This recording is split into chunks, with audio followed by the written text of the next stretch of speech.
যদি 5ই এপ্রিলের মধ্যে এ দাবি মেনে না নেওয়া হয়, তাহলে বিশিষ্ট আলেমে দ্বীন আল্লামা আহমদ শফী সাহেব দামাত বারাকাতুহুম এই 6 এপ্রিল তারিখ যে লং মার্চের আহ্বান করেছেন, আমরা এর দলীয় সমর্থন ঘোষণা করছি।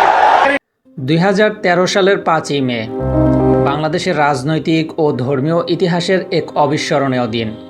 নাস্তিক ব্লগারদের শাস্তি এবং 13 দফা দাবির আদায়ে সেদিন রাজধানীর ঢাকার শাপলা চত্বরে জমায়েত হয়েছিল লাখো মানুষ। হেফাজতে ইসলামের ডাকে আয়োজিত এই কর্মসূচিতে সরাসরি আয়োজক না হয়েও রাজপথে সক্রিয় ছিল চরমনাই পীর সাহেবের নেতৃত্বাধীন দল ইসলামী আন্দোলন বাংলাদেশ।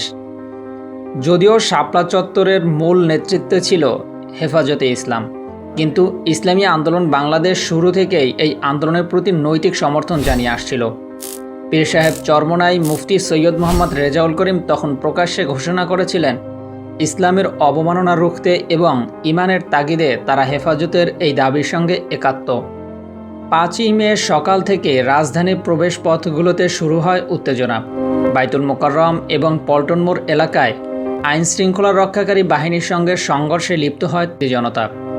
প্রত্যক্ষদর্শী ও দলীয় সূত্র মতে হেফাজত কর্মীদের পাশাপাশি ইসলামী আন্দোলন বাংলাদেশের হাজার হাজার নেতাকর্মী সেদিন নিজস্ব সাংগঠনিক শক্তি নিয়ে রাজপথে অবস্থান নিয়েছিলেন।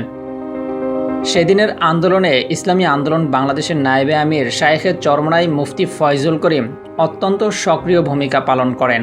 তবে আন্দোলনের মাঠ পর্যায়ে এক বিশেষ পরিস্থিতির সৃষ্টি হয়। জানা যায় কতিপয় অসাধু হেফাজত নেতার অসহযোগিতার কারণে তাকে মূল মঞ্চে বসতে দেওয়া হয়নি। এ নিয়ে কোনো বিশৃঙ্খলা না করে বরং ধৈর্য ও নম্রতার পরিচয় দেন তিনি। পরিস্থিতি সামাল দিতে তিনি সাধারণ জনতার সাথে নিচে বসেই সারাদিন অবস্থান করেন এবং সন্ধ্যা পর্যন্ত কর্মীদের সাহস যোগান। তার এই অবস্থান সাধারণ নেতাকর্মীদের মাঝে ব্যাপক সাড়া ফেলেছিল। সেদিনের রক্তক্ষয়ী সংঘর্ষে চরমনাই পীর সাহেবের দলের বেশ কয়েকজন কর্মী নিহত এবং অসংখ্য আহত হওয়ার দাবি করে দলটির পক্ষ থেকে জানানো হয়, কেবল সমর্থন নয় বরং রাজপথের লড়াইয়ে তাদের কর্মীদের অংশগ্রহণ ছিল অগ্রগণ্য।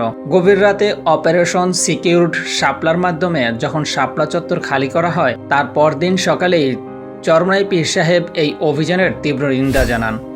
একে ইতিহাসের বর্বরতম অধ্যায় হিসেবে আখ্যায়িত করে পরবর্তী সময়ে সারা দেশে বিক্ষোভ ও দোয়া মাহফিলের ডাক দেয় তার দল।